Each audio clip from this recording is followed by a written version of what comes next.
Hello विद्यार्थी, BDS online platform पर आपका स्वागत है।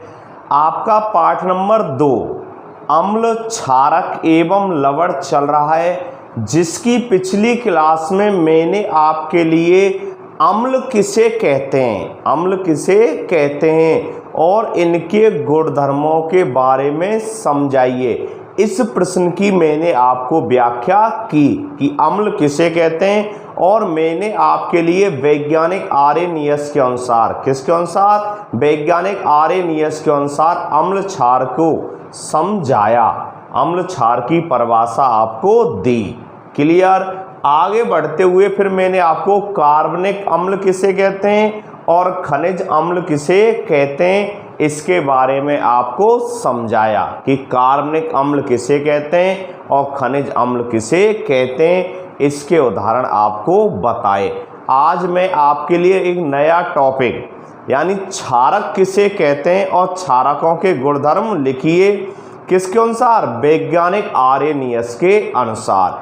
क्योंकि सामान्य वे में मैंने आपको समझाया था या बताया था कि क्षार किसे कहते हैं और मैंने कहा था कि वे पदार्थ जो स्वाद में कैसे होते हैं, कड़वे होते हैं, वे पदार्थ जो स्वाद में कैसे होते हैं, कड़वे होते हैं। और लाल लिटमस पत्र को, कैसे लिटमस पत्र को, लाल लिटमस पत्र को नीला कर देते हैं।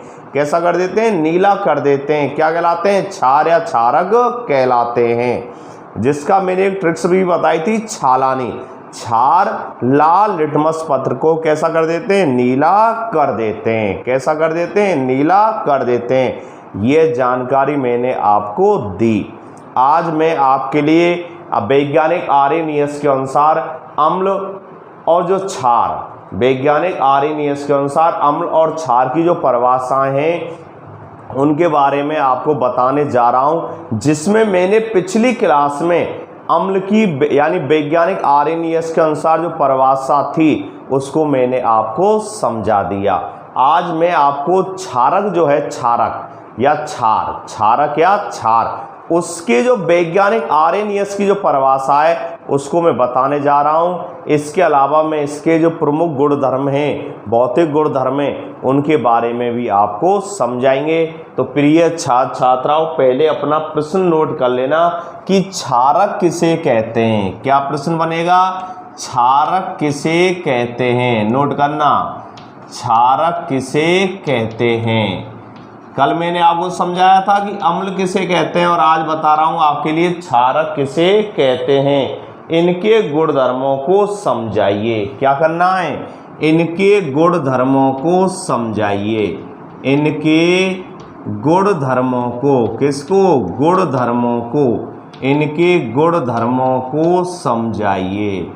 क्या करना है, इनके गुणधर्म क्या करने, हमको समझाने। तो इनके गुणधर्मों को समझाइए। नोट करना, समझना भाई। प्रश्न है आपका कि क्षारक किसे कहते हैं, इनके गुणधर्मों को समझाइए। तो मैं आपको बता रहा हूं क्षारक के बारे में वैज्ञानिक आर्यनियस के अनुसार। तो आप लिखना उत्तर में वैज्ञानिक आर्यनियस के अनुसार। किसके अनुसार, वैज्ञानिक आर्यनियस के अनुसार। वैज्ञानिक आर्यनियस किसके अनुसार, वैज्ञानिक आर्यनियस के अनुसार। किसकी परिभाषा, क्षारक की। तो ध्यान देना, समझना, वैज्ञानिक आर्यनियस के अनुसार।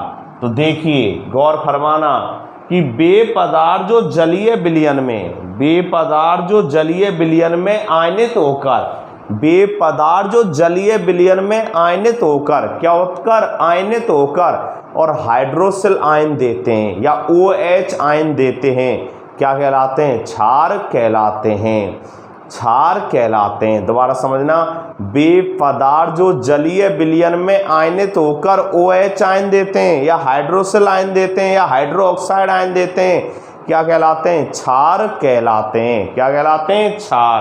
क्लियर। वे पदार्थ जो जलीय विलयन में आयनित होकर हाइड्रोक्साइड आयन देते हैं क्षारक कहलाते हैं या क्या कहलाते हैं, क्षार कहलाते हैं। तो नोट कर लेना परिभाषा को, वे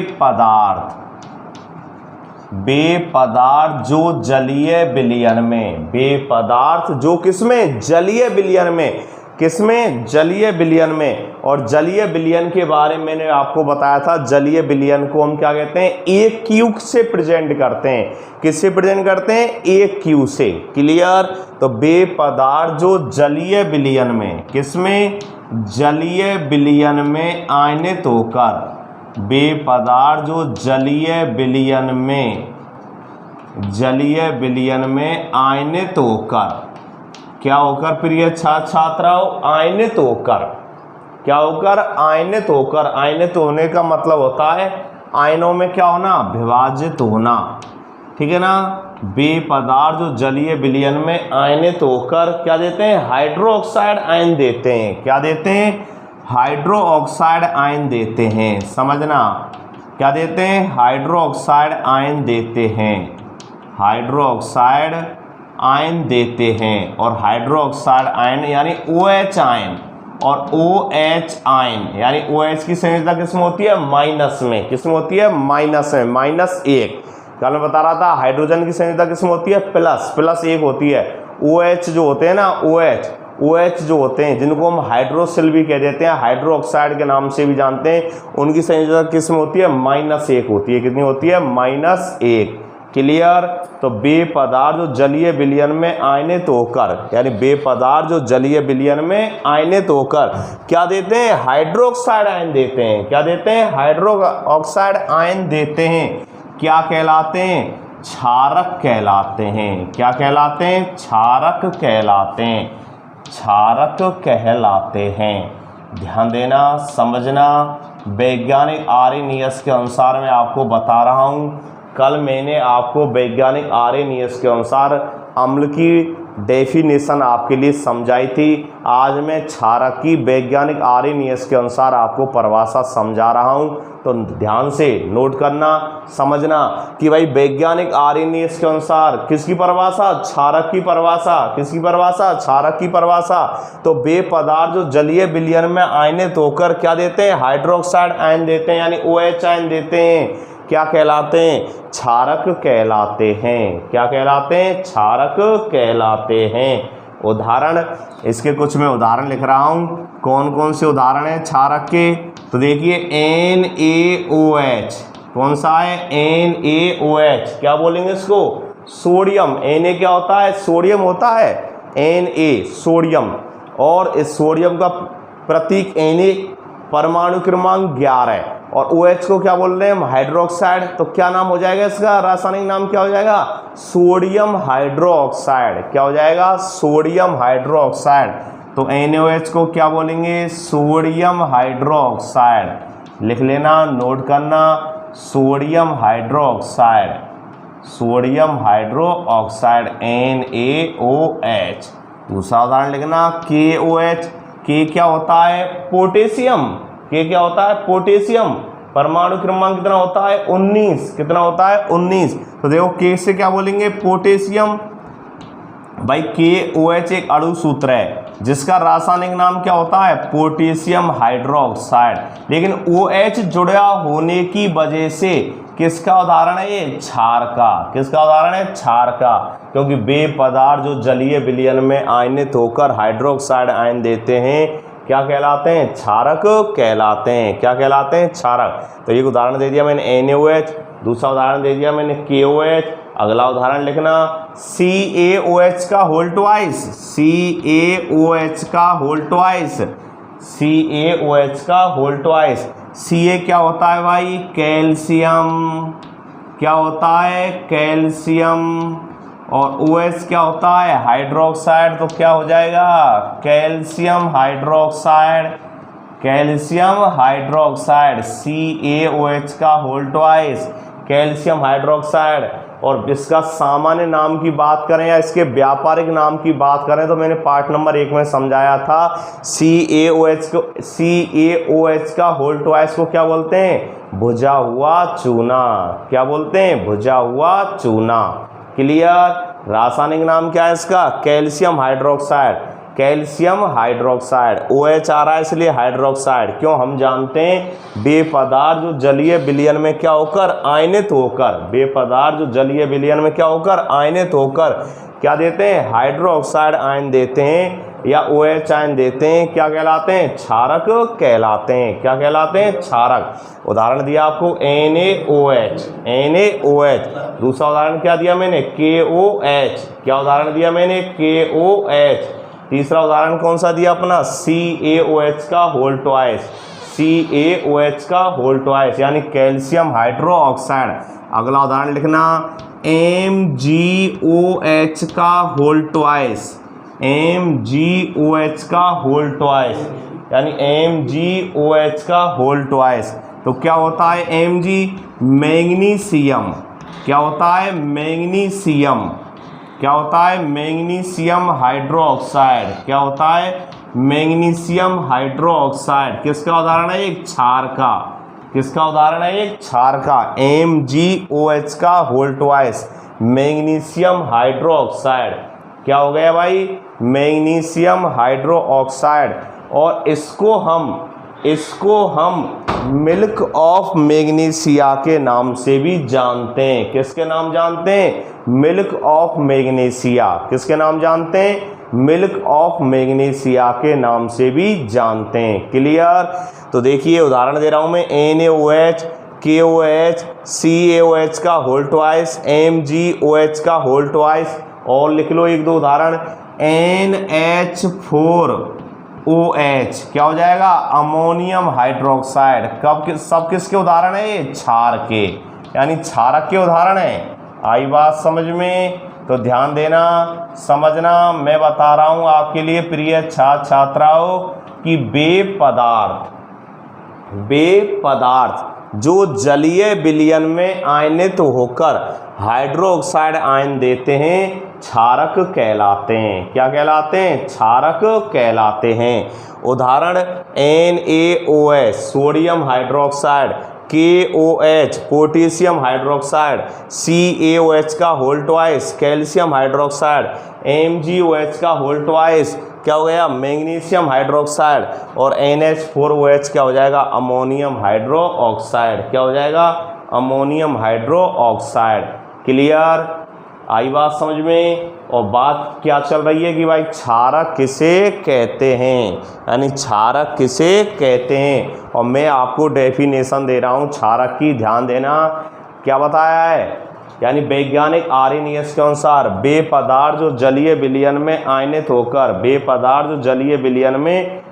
होकर क्या देते हैं? हाइड्रोक्साइड आयन देते हैं, क्षारक कहलाते हैं। क्या कहलाते हैं? क्षारक। तो इसकी मैं एक दो अभिक्रिया बता देता हूं आपके लिए कैसे देते हैं जलीय विलयन में OH आयन। कि भाई NaOH है। क्या है भाई? NaOH। और इसका क्या है? जलीय विलयन। AQ क्या होता है भाई? जलीय विलयन। क्या होता है? जलीय विलयन। और ये क्या करता है? जलीय विलयन में, यानी NaOH AQ लिख दिया तो इसका मतलब क्या हो गया? जलीय विलयन। तो ये NaOH जलीय विलयन में आयनित होकर क्या बना देता है? आयनित होकर बना देता है सोडियम आयन दे देता है। और क्या दे देता है? हाइड्रोक्साइड आयन दे देता है। क्या दे देता है? हाइड्रोक्साइड आयन दे देता है। किसमें? जलीय विलयन में। तो देखिए यहाँ पर लिख देंगे AQ और यहाँ पर भी क्या लिख देंगे? AQ। क्या लिख देंगे? AQ। तो देखिए OH आयन दे रहा है, OH आयन दे रहा है, इसका मतलब क्या है? क्षार है। क्या है इसका मतलब? क्षार है। क्लियर? दूसरा उदाहरण देखिए KOH। किसमें? जलीय विलयन में। किसमें? जलीय विलयन में। ठीक है ना? किसमें? जलीय विलयन में। आई बात समझ में? तो कौन से? देखिए जलीय विलयन में आयनित होकर क्या देगा? OH आयन देगा, यानी K+OH आयन, यानी पोटेशियम आयन दे दिए और क्या दे दिया? OH ion. ठीक है ना? तो आप ध्यान देना, मैं बता रहा हूँ वे पदार्थ जलीय विलयन में आयनित होकर हाइड्रोक्साइड आयन देते हैं क्षारक कहलाते हैं। तो देखो NaOH जलीय विलयन में आयनित होकर क्या दे रहा है? OH आयन दे रहा है। KOH है जलीय विलयन में आयनित होकर क्या दे रहा है? OH आयन दे रहा है। क्या कहलाते हैं? क्षार कहलाते हैं। क्या कहलाते हैं? क्षार या क्षारक कहलाते हैं। क्लियर? क्लियर? तो ये आपके क्या हो गए? उदाहरण। क्या हो गए? उदाहरण। ठीक है ना? एक और बता दे दूं, जैसे NH4OH है, अमोनियम हाइड्रोक्साइड है। क्या है? Ammonium hydroxide. ये जलीय विलयन में, AQ मतलब जलीय विलयन में आयनित होकर क्या हो जाएगा, ये देगा NH4 प्लस OH, ठीक है ना, क्या देगा OH। क्लियर। तो देखो अमोनियम हाइड्रोक्साइड क्या बना रहा है, अमोनियम बना रहा है और प्लस क्या दे रहा है, हाइड्रोसिल आयन दे रहा है, हाइड्रोक्साइड आयन दे रहा है। और आप जानते हैं वे पदार्थ जो जलीय विलयन में आयनित होकर OH आयन देते हैं क्या कहलाते हैं, क्षारक कहलाते हैं। तो ये 3 मैंने इसकी अवक्रियाएं भी लिख दी। क्लियर। क्लियर। और ये मैंने उदाहरण दे दिए क्षारों के, भाई NaOH क्या है, सोडियम हाइड्रोक्साइड, ये क्षारक का उदाहरण है। KOH पोटेशियम हाइड्रोक्साइड, ये क्षारक का उदाहरण है। CaOH का होल ट्वाइस, ये कैल्शियम हाइड्रोक्साइड का उदाहरण है। MgOH का होल ट्वाइस, ये मैग्नीशियम हाइड्रोक्साइड का उदाहरण है। NH4OH ये अमोनियम हाइड्रोक्साइड का उदाहरण है। क्लियर। तो आप ध्यान देना, समझना, मैंने आपके लिए बताया है कि क्षारक किसे कहते हैं। अब इनके मैं भौतिक गुणधर्मों के बारे में आपको बताने जा रहा हूं कि भौतिक गुणधर्म कौन से, भौतिक गुणधर्म। तो सुनिए क्षारकों के गुणधर्म कौन कौन से होते हैं, तो हेडिंग लिखना गुणधर्म। तो देखिए एक गुणधर्म तो आप, एक क्या 2 गुणधर्म तो आप पहले भी पढ़ चुके हैं। कौन कौन से प्रिय छात्राओं, नंबर 1 कौन सा पढ़ा हमने, नंबर 1 पढ़ा कि ये स्वाद में कैसे होते हैं, कड़वे होते हैं। कैसे होते हैं, कड़वे, ठीक है ना। ये स्वाद में लिखना, ये स्वाद में कैसे होते हैं, कड़वे होते हैं। कैसे होते हैं, कड़वे या तीखे होते हैं। कैसे होते हैं, तीखे। ये स्वाद में कड़वे या तीखे होते हैं। कैसे होते हैं, तीखे होते हैं। नंबर 1 पॉइंट, ये स्वाद में कड़वे या तीखे होते हैं। क्लियर। नंबर 2 मैंने बता दिया था, इसका भौतिक गुणधर्म पहले ही समझा दिया था कि ये लाल लिटमस पत्र को, कैसे लिटमस पत्र को, लाल लिटमस पत्र को कैसा कर देते हैं, नीला कर देते हैं। ये लाल लिटमस पत्र को लिटमस पत्र के रूप में भी होता है और विलयन के रूप में भी होता है। तो ये लाल लिटमस पत्र को कैसा कर देते हैं, नीला कर देते हैं। कैसा कर देते हैं, नीला। तो लिखना ये लाल लिटमस पत्र को, ये लाल लिटमस, ठीक है ना, लिटमस पत्र को कैसा कर देते हैं, नीला कर देते हैं। कैसा कर देते हैं, नीला कर देते हैं। क्लियर। ये लाल लिटमस पत्र को कैसा कर देते हैं, नीला कर देते हैं। आ रही बात समझ में, नीले रंग में क्या कर देते हैं, बदल देते हैं। अगला है इनका जलीय विलयन विद्युत का क्या करता है, चालन करता है। क्या करता है, चालन। इनका जो क्या होता है, जलीय विलयन होता है। क्या होता है, जलीय विलयन जो होता है ना, वो विद्युत का क्या करता है, चालन करता है। इसका मतलब है ये विद्युत के कैसे होते हैं, सुचालक होते हैं। कैसे होते हैं, सुचालक होते हैं। कैसे होते हैं, सुचालक। सुचालक जानते हैं, सुचालक 2 प्रकार होते हैं चालकता के आधार पर, एक तो सुचालक और एक कैसे होते हैं, कुचालक। तो ये सुचालक होते हैं। कैसे होते हैं, सुचालक होते हैं, क्योंकि इनका जलीय विलयन क्या करता है, विद्युत का क्या करता है, चालन करता है। क्या करता है, विद्युत का चालन। तो लिख लेना इनका जलीय विलयन, नोट करना, इनका जलीय विलयन, इनका जलीय विलयन, इनका जलीय विलयन, इनका जलीय विलयन विद्युत का क्या करता है, विद्युत का क्या करता है, चालन करता है। इनका जलीय विलयन विद्युत का क्या करता है, चालन करता है। विद्युत का चालन करता है। क्या करता है प्रिय छात्राओं, विद्युत का चालन करता है। लिख लेना 3 पॉइंट, इनका जलीय विलयन विद्युत का चालन करता है। अगला पॉइंट लिखना, यानी प्रबल जो क्षारक होते हैं ना, प्रबल क्षारक, वो संक्षारक प्रकृति के होते हैं। कैसे होते हैं, संक्षारक प्रकृति के होते हैं। यानी जो प्रबल क्षार होते हैं ना, क्षारक, वो संक्षारक प्रकृति के होते हैं। और जब इनको स्पर्श करते हैं ना, इनको स्पर्श किसको, क्षारकों को, क्षारकों को जब हम स्पर्श करते हैं ना, तो साबुन की तरह कैसे होते हैं, ये चिकने होते हैं। साबुन की तरह कैसे होते हैं, ये चिकने होते हैं। कि जब इनको हम स्पर्श करते हैं, इस तरह स्पर्श कर रहे हैं, माना इस तरह अपने हाथ से जब स्पर्श करते हैं, तो जब इनको छूते हैं तो साबुन की तरह कैसे दिखाई देते हैं हमें, चिकने। कैसे महसूस होते हैं हमें, चिकने लगते हैं। तो लिखना पॉइंट को, ये छूने पर, ये छूने पर, किस पर भाई, छूने पर, ये छूने पर, ये छूने पर साबुन के समान, किसके समान, साबुन के समान, ये छूने पर साबुन के समान, ध्यान देना, साबुन के समान, साबुन के समान, ये छूने पर साबुन के समान कैसे होते हैं, हमें चिकने लगते हैं। कैसे लगते हैं, चिकने लगते हैं। जैसे साबुन कैसे होते हैं, चिकने होते हैं ना। देखा होगा साबुन, आपने जब आप साबुन, कपड़ों पर साबुन लगाते हैं या साबुन से आप स्नान करते हैं, देखा होगा साबुन दो प्रकार होते हैं, कपड़े धोने के और नहाने के, ठीक है ना। तो देखा होगा आपने, जब उनको आप हाथ से क्या करते हैं, इस तरह स्पर्श करते हैं, इस तरह स्पर्श करते हैं, तो आपको कैसे नज़र आते हैं, वो चिकने नज़र आते हैं। कैसे नज़र आते हैं, इस तरह चिकने नज़र आते हैं। इसी प्रकार जो क्षारक होते हैं ना, ये भी छूने पर साबुन की तरह कैसे होते हैं, चिकने लगते हैं। कैसे होते हैं, चिकने। Clear, clear. अब आई बात समझ में। तो कितने गुणधर्म हो गए, 4। नंबर 1 बता दिया मैंने, ये स्वाद में कैसे होते हैं, कड़वे या तीखे होते हैं। नंबर दूसरा क्या बता दिया मैंने, नीले लिटमस पद को ऐसा कर देते हैं, लाल कर देते हैं। तीसरा क्या बता दिया, इनका जलीय विलयन विद्युत का चालन करता है।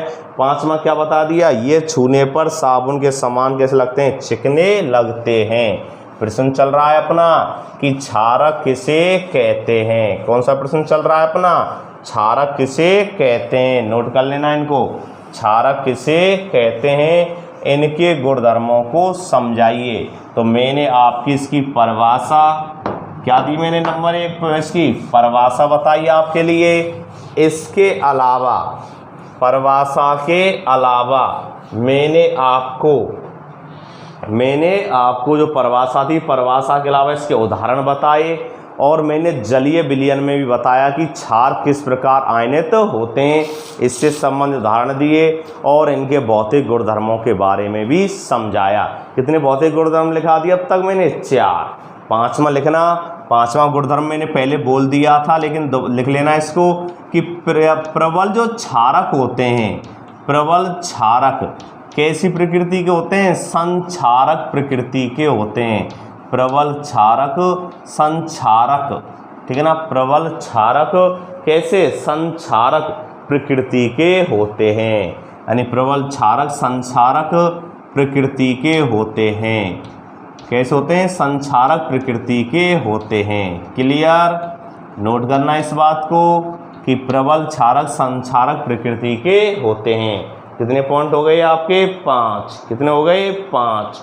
Clear, clear. और मैंने एक पॉइंट आपको बता दिया था कि ये जो लाल रंग है, लाल रंग, लाल लिटमस पत्र को कैसा कर देते हैं, नीला। कैसा कर देते हैं, नीला।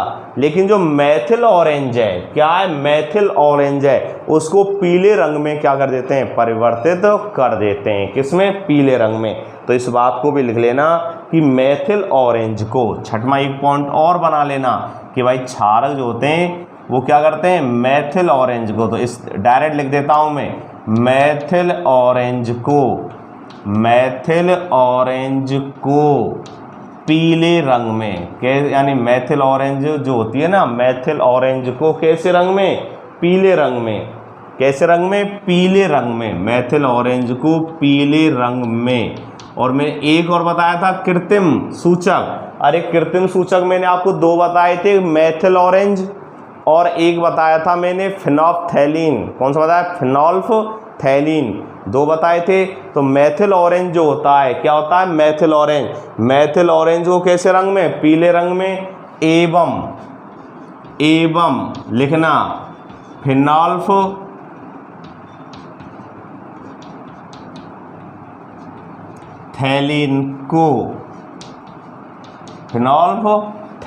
को कैसे रंग में, गुलाबी रंग में। कैसे रंग में, गुलाबी रंग में। फिनोल्फथैलीन जो होता है ना, उसको कैसे रंग में, गुलाबी रंग में। कैसे रंग में, गुलाबी रंग में।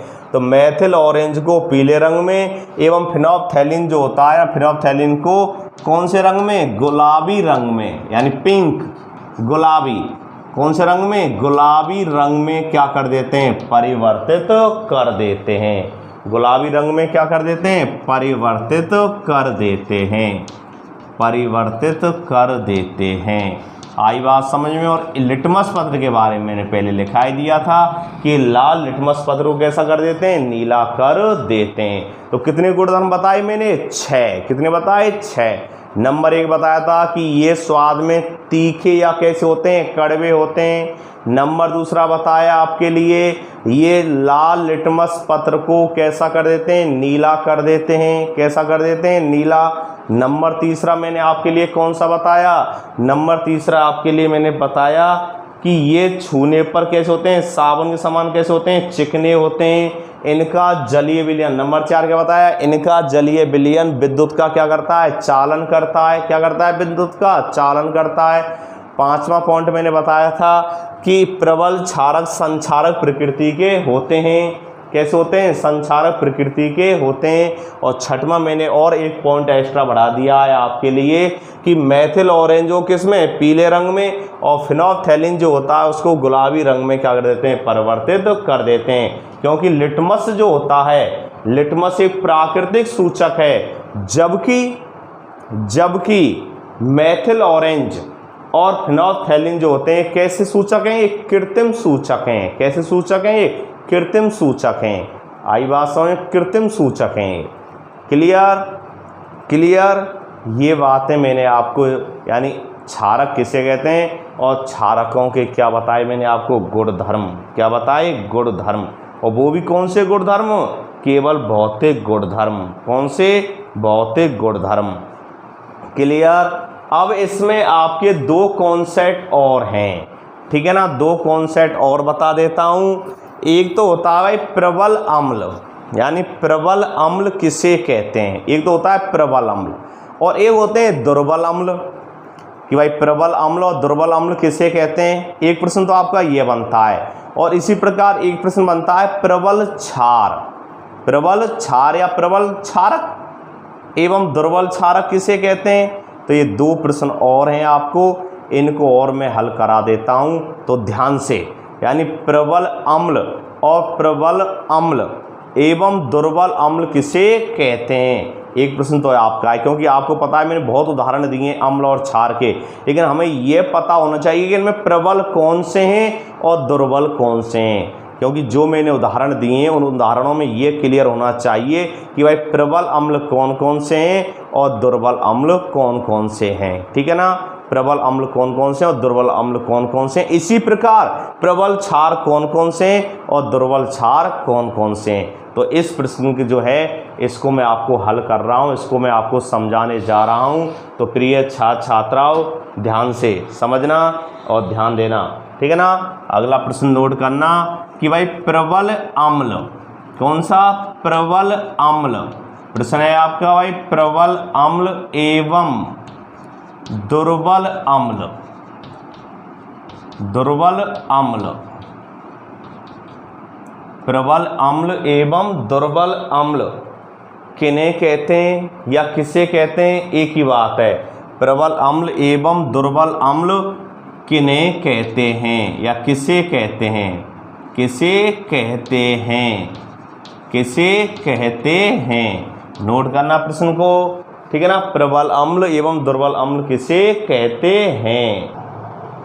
तो देखिए प्रश्न है आपका प्रबल अम्ल एवं दुर्बल अम्ल किसे कहते हैं। प्रबल अम्ल एवं दुर्बल अम्ल किसे कहते हैं, उदाहरण दीजिए। क्या प्रश्न है, प्रबल अम्ल एवं दुर्बल अम्ल किसे कहते हैं, उदाहरण दीजिए, उदाहरण दीजिए। इससे पहले मैंने आपके लिए क्षारक किसे कहते हैं, क्षारकों के भौतिक गुणधर्म, क्षारकों के भौतिक गुणधर्म, क्षारक किसे कहते हैं, क्षारकों के भौतिक गुणधर्म और क्षारकों के प्रमुख उदाहरण मैंने आपको समझाए। अब मैं आपको समझाने जा रहा हूं कि प्रबल अम्ल किसे कहते हैं और दुर्बल अम्ल किसे कहते हैं, इनके क्या क्या उदाहरण हैं, इनके बारे में मैं आपको बताने जा रहा हूं। तो ध्यान से भाई आप नोट करना प्रबल अम्ल, क्या नोट करना, प्रबल अम्ल। तो ध्यान देना प्रिय छात्र छात्राओं, प्रबल अम्ल, तो देखिए प्रबल अम्ल किसे कहते हैं? ऐसे अम्ल जो जलीय विलयन में, ऐसे अम्ल जो जलीय विलयन में पूर्णतः क्या हो जाते हैं? आयनित हो जाते हैं। पूर्णतः क्या हो जाते हैं? आयनित हो जाते हैं, प्रबल अम्ल कहलाते हैं। कौन से अम्ल कहलाते हैं? प्रबल अम्ल कहलाते हैं। दोबारा ध्यान देना, ऐसे अम्ल, अब देखिए ऐसे अम्ल जो जलीय विलयन में, ऐसे अम्ल जो जलीय विलयन में पूर्णतः आयनित होकर और अधिक संख्या में हाइड्रोजन आयन मुक्त करते हैं। एक एक्सीलेंट परिभाषा टॉपर के हिसाब से, ध्यान देना, समझना परिभाषा को। एक परिभाषा सामान्य में हम ये बोल देते हैं कि भाई ऐसे अम्ल जो जलीय विलयन में पूर्णतः आयनित हो जाते हैं, ऐसे अम्ल जो जलीय विलयन में पूर्णतः आयनित हो जाते हैं प्रबल अम्ल कहलाते हैं। लेकिन मैं आपको एक एक्सीलेंट परिभाषा दे रहा हूं, ध्यान देना कि ऐसे अम्ल जो जलीय विलयन में, कैसे विलयन में? जलीय विलयन में, ऐसे अम्ल जो जलीय विलयन में, ऐसे अम्ल जो जलीय विलयन में पूर्णतः आयनित होकर अधिक संख्या में H आयन देते हैं या H आयन मुक्त करते हैं, क्या कहलाते हैं? प्रबल अम्ल कहलाते हैं। क्या कहलाते हैं? प्रबल अम्ल कहलाते हैं। गौर देना, क्या कहलाते हैं? प्रबल अम्ल कहलाते हैं। तो परिभाषा को मैं लिखा देता हूं आपके लिए कि ऐसे अम्ल, नोट करना प्रिय छात्र छात्राओं, ऐसे अम्ल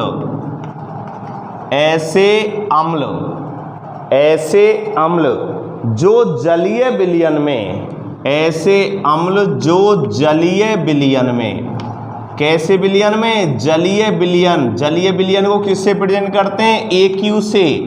किससे करते हैं? AQ से। ऐसे अम्ल जो जलीय विलयन में आयनित होकर, क्या होकर? आयनित होकर, और वो भी कैसे? पूर्ण रूप से। ऐसे अम्ल जो जलीय विलयन में पूर्ण रूप से आयनित होकर, यानी पूर्ण रूप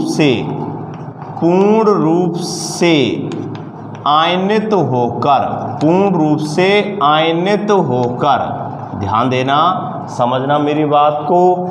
ऐसे अम्ल जो जलीय विलयन में पूर्ण रूप से आयनित होकर, क्या होकर भाई? आयनित होकर अधिक संख्या में या अधिक मात्रा में, एक ही बात है, अधिक संख्या में या अधिक मात्रा में, अधिक संख्या में H आयन मतलब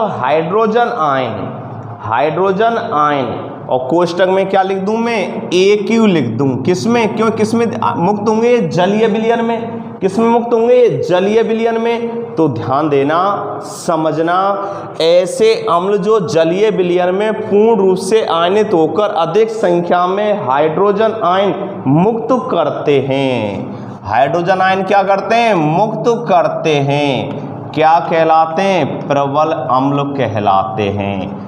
प्रबल अम्ल कहलाते हैं। आ गया होगा समझ में, प्रबल अम्ल किसे कहते हैं? बहुत महत्वपूर्ण, क्योंकि उदासीनीकरण जब अपक्रिया पढ़ेंगे ना, तब इसका बहुत काम पड़ता है, प्रबल और दुर्बल का। इसलिए मैं आपको इस चीज को समझा रहा हूं, ठीक है ना। ऐसे अम्ल जो जलीय विलयन में पूर्ण रूप से आयनित होकर, कैसे होकर? पूर्ण रूप से आयनित होकर अधिक संख्या में, कैसी संख्या में?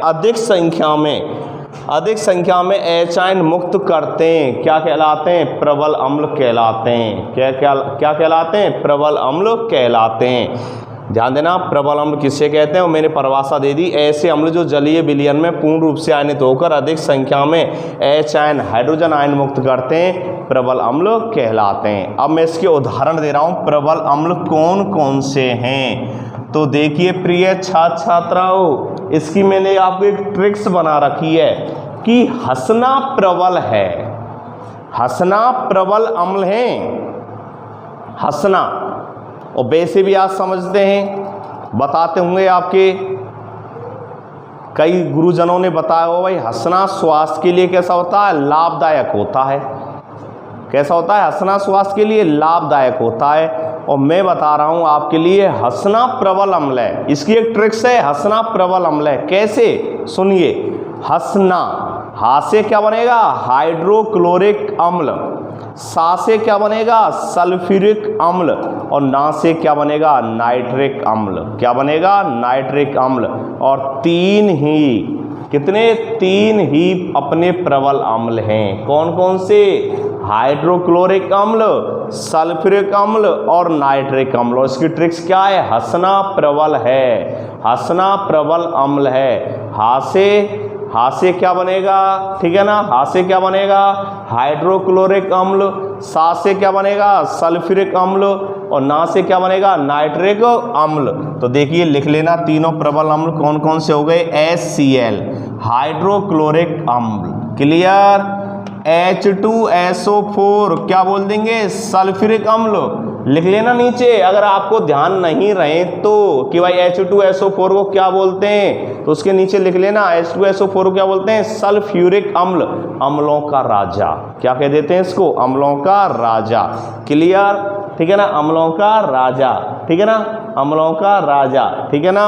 और तीसरा होता है HNO3 नाइट्रिक अम्ल, HNO3 क्या बोलते हैं, नाइट्रिक अम्ल आदि। तीनों ही किसके उदाहरण है, प्रबल अम्ल के उदाहरण है। आई बात समझ में, तीन ही प्रबल अम्ल हैं। ऐसे अम्ल जो जलीय विलयन में पूर्ण रूप से आयनित होकर अधिक संख्या में हाइड्रोजन आयन मुक्त करते हैं, प्रबल अम्ल कहलाते हैं। तो तीनों ही ये जो अम्ल है ना, अधिक संख्या में, अधिक मात्रा में क्या देते हैं भाई, हाइड्रोजन आयन देते हैं। क्या देते हैं, हाइड्रोजन आयन देते हैं, या हाइड्रोजन आयन मुक्त करते हैं। क्या कहलाते हैं, प्रबल अम्ल कहलाते हैं। क्या कहलाते हैं भाई, प्रबल अम्ल कहलाते हैं, क्लियर, आई बात समझ में, ठीक है ना। तो प्रबल अम्ल के कितने उदाहरण हो गए अपने, तीन। कितने हो गए, तीन, HCl, H2SO4 और HNO3।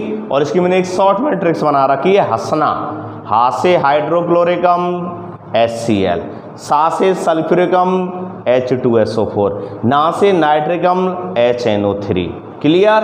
चलते हैं, अगला है अपना दुर्बल अम्ल। तो देखिए दुर्बल, अरे कमजोर, दुर्बल अम्ल। तो देखिए कुछ परिभाषा में ज़्यादा फेरबदल नहीं करना है, केवल एक शब्द का फेरबदल करना है। अरे ऐसे अम्ल जो जलीय विलयन में, ऐसे अम्ल जो जलीय विलयन में आंशिक रूप से, यहाँ क्या लिख रहे थे, पूर्ण रूप से, और इसमें क्या लिख देंगे, आंशिक रूप से आयनित होकर कम संख्या में, कैसी संख्या में, कम संख्या में हाइड्रोजन आयन मुक्त करते हैं, दुर्बल अम्ल कहलाते हैं। ज़्यादा कंफ्यूज की आवश्यकता नहीं है, बहुत इजी परिभाषा। ऐसे अम्ल जो जलीय विलयन में, ऐसे अम्ल जो जलीय विलयन में, ठीक है ना, किसमें, जलीय विलयन में, ऐसे अम्ल जो जलीय विलयन में आंशिक रूप से, कैसे रूप से, आंशिक रूप से, ठीक है ना, आंशिक रूप से आयनित होकर, आंशिक रूप से आयनित होकर, ध्यान देना, ऐसे अम्ल जो जलीय विलयन में आंशिक रूप से आयनित होकर, क्या होकर, आंशिक रूप से आयनित होकर, कम संख्या में, कैसी संख्या में, कम संख्या में, कम संख्या में हाइड्रोजन आयन क्या करते हैं, मुक्त करते हैं। किसमें, जलीय विलयन में। किसमें प्रिय छात्राओं, जलीय विलयन में। तो यहाँ क्या लिख देंगे, AQ, क्या लिख देंगे, AQ, क्लियर। जलीय विलयन में ऐसे अम्ल जो जलीय विलयन में आंशिक रूप से आयनित होकर कम संख्या में हाइड्रोजन आयन मुक्त करते हैं। क्या करते हैं, मुक्त करते हैं, ठीक है ना, दुर्बल अम्ल कहलाते हैं। क्या कहलाते हैं, दुर्बल अम्ल कहलाते हैं, क्लियर, दुर्बल अम्ल कहलाते हैं। तो देखिए जो H आयन दे रहे हैं क्या है, अम्ल, और H आयन दे रहे हैं वो अम्ल हो गए, लेकिन इसमें जो पूर्ण रूप से आयनित होगा, अधिक संख्या में H आयन दे रहे हैं या मुक्त करते हैं वो तो क्या हो जाते हैं प्रबल, और जो कम संख्या में H आयन मुक्त करते हैं क्या कहलाते हैं दुर्बल अम्ल। क्या कहलाते हैं दुर्बल अम्ल। क्लियर।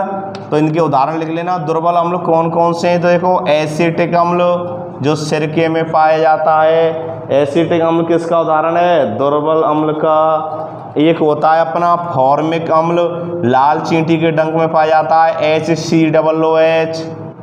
HCOOH। एक होता है H2CO3 जिसको हम कार्बोनिक अम्ल के नाम से जानते हैं।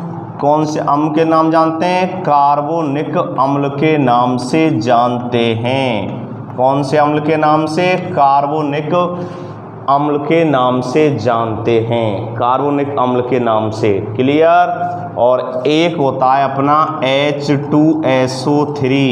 एक होता है H2SO4 सल्फ्यूरिक अम्ल। अरे अस और एक ज़्यादा के लिए अस सल्फ्यूरिक, यानी अस और एक कम के लिए और ज़्यादा के लिए।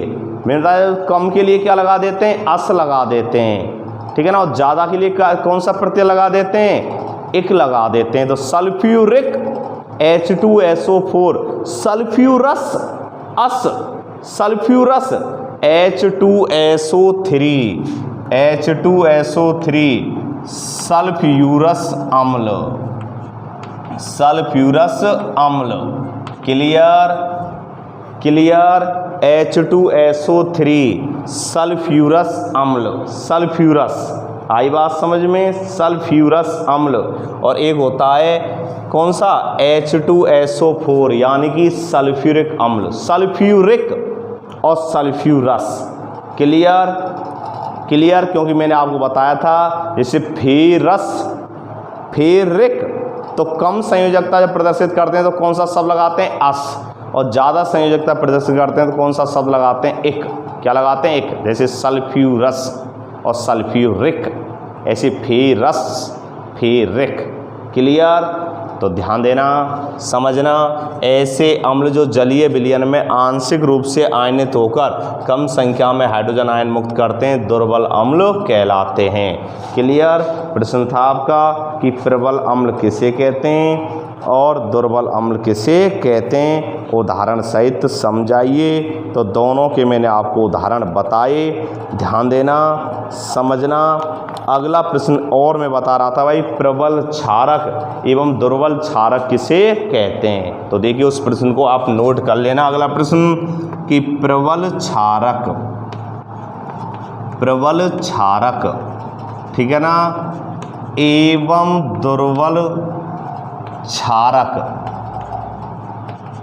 प्रबल क्षारक एवं दुर्बल क्षारक किसे कहते हैं, किसे कहते हैं, किसे कहते हैं, उदाहरण दीजिए। क्या दीजिए, उदाहरण दीजिए। क्लियर।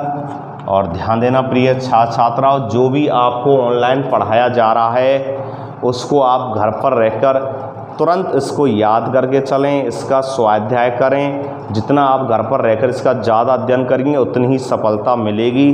क्लियर।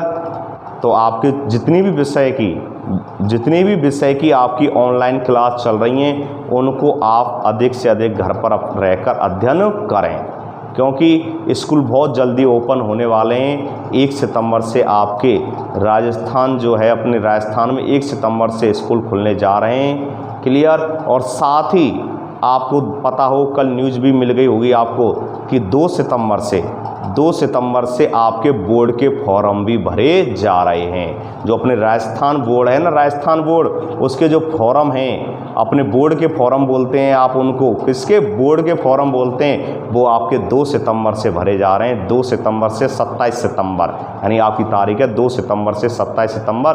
तो आप जल्द ही मेहनत करो, और जिन्होंने मेहनत स्टार्ट नहीं की वो मेहनत प्रारंभ कर देना। क्यों, अगर नहीं सूचना देखी हो तो आज के अखबार पढ़ लेना।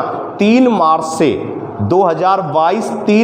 2022 से 10वीं और 12वीं के बोर्ड पेपर हैं। सिलेबस बोर्ड ने डाल दिया है, टाइम टेबल उन्होंने फिक्स कर दिया है कि 3 मार्च 2022 से आपके जो पढ़ रहे हैं आप 10वीं में और जो 12वीं में पढ़ रहे हैं उनके 3 मार्च 2022 से पेपर हैं। क्लियर? तो समय बहुत कम है, आपके पास 6 मंथ का समय है, तो बहुत तैयारी करनी है आपको, तो अभी से अपने आप को तैयार रखें। चलते हैं, अगला आपका प्रश्न है प्रबल क्षारक एवं दुर्बल क्षारक किसे कहते हैं, उदाहरण दीजिए।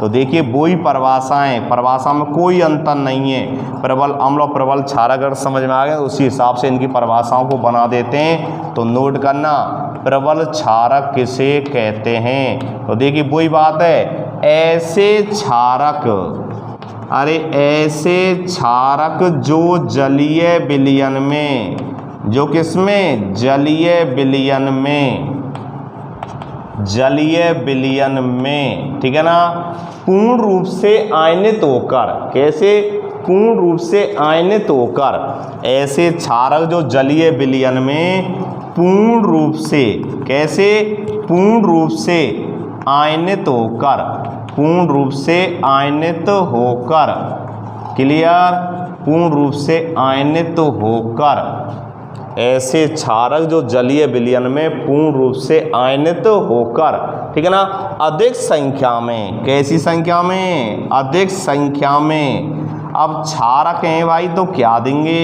OH आयन, क्या देंगे, OH आयन, और अम्ल थे तो क्या दे रहे थे, H आयन, क्या दे रहे थे, H आयन।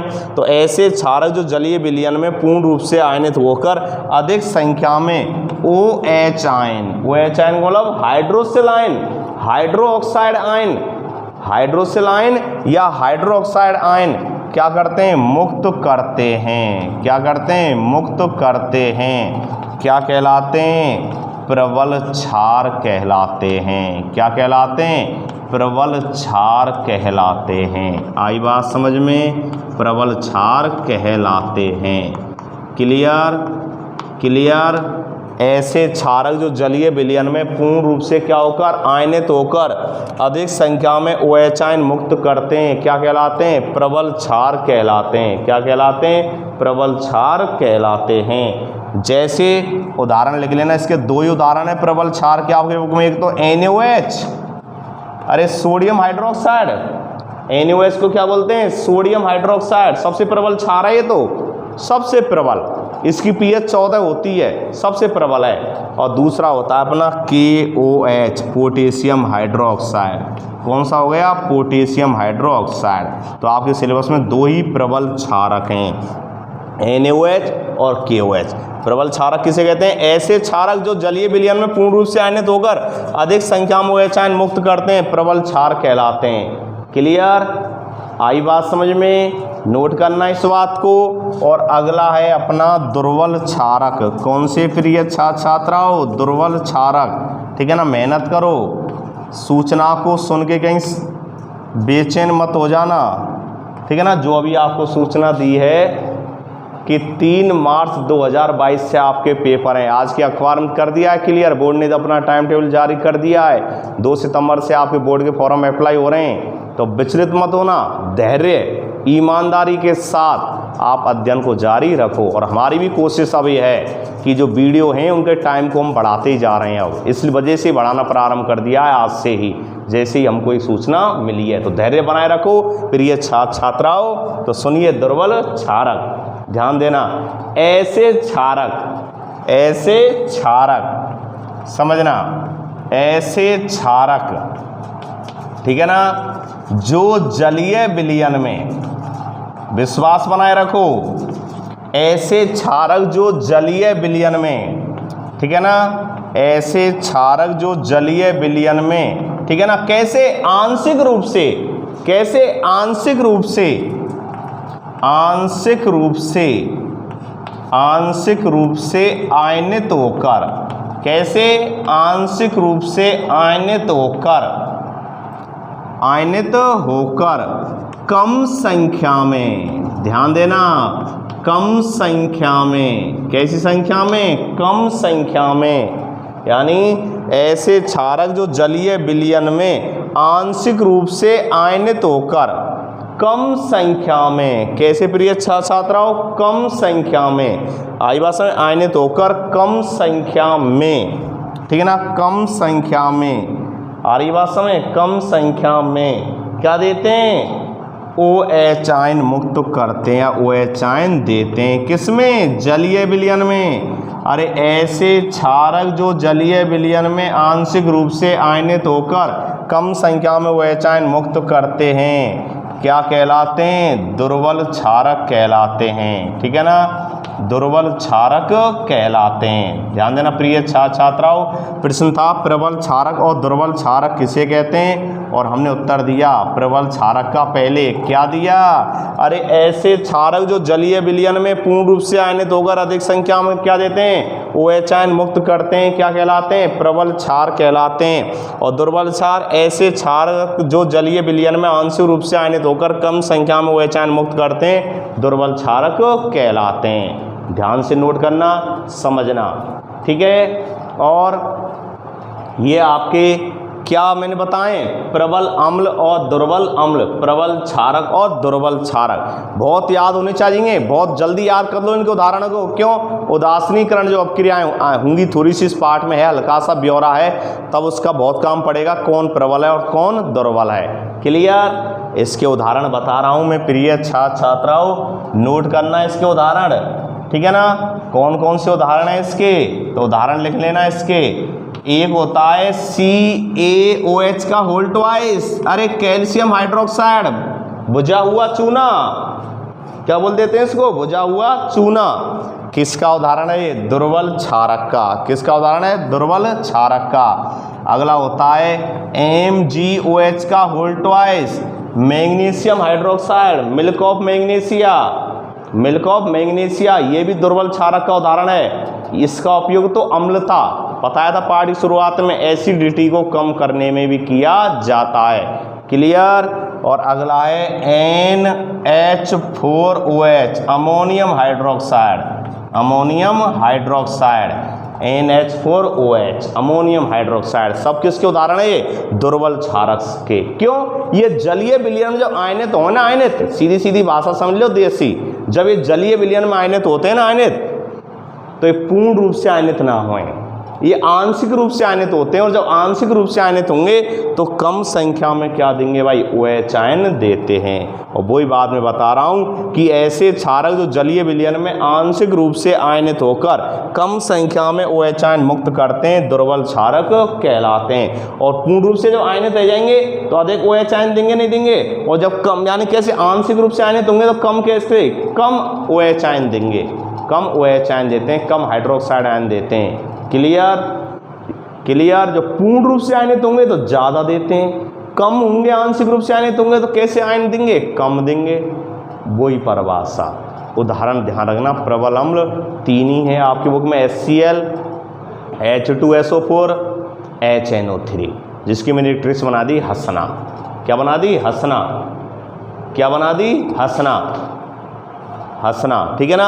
हा से हाइड्रोक्लोरिक अम्ल, सा से सल्फ्यूरिक अम्ल और ना से नाइट्रिक अम्ल। क्लियर।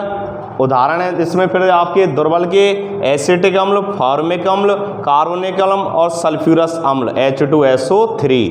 फिर अपने प्रबल क्षारक और कौन से, दुर्बल क्षारक। चारों डेफिनेशनों को नोट कर लेना। शुरुआत की थी मैंने क्षारक किसे कहते हैं, क्षारक किसे कहते हैं, और क्षारकों के गुणधर्म लिखिए, क्षारकों के प्रमुख गुणधर्म बताइए। इससे मैंने शुरुआत की थी। और उसके बाद आपको प्रबल अम्ल, दुर्बल अम्ल, प्रबल क्षारक और दुर्बल क्षारक, इसके बारे में बताया। तो इनको आप नोट कर लेना और अपनी पढ़ाई जो है उसको आप रेगुलर रूप से प्रारंभ कर देना। क्योंकि हमारी जो टीम है, BDS की जो टीम है, और जिन विषयों की आपको घर बैठे ऑनलाइन सौगात मिल रही है, पूरा प्रयास कर रही है, हर संभव प्रयास कर रही है। आपसे पहले भी कहा था क्लास में, अब कह रहे हैं, हमारी जो BDS की जो टीम है खेली की सर्वश्रेष्ठ टीम है, नंबर 1 की टीम है हमारे BDS स्टाफ में। जो भी स्टाफ है नंबर 1 क्वालिटी का स्टाफ है। तो आप तो बशर्ते बस घर पर मेहनत कीजिए, बाकी हम पर छोड़ दीजिए, ठीक है ना। उन बुलंदियों पर पहुंचाएंगे जिनका हर बच्चा का क्या होता है, एक सपना होता है। Clear clear. और थैंक्स, धन्यवाद। ओके, मिलते हैं नेक्स्ट अगली क्लास में एक नए टॉपिक के साथ। ओके।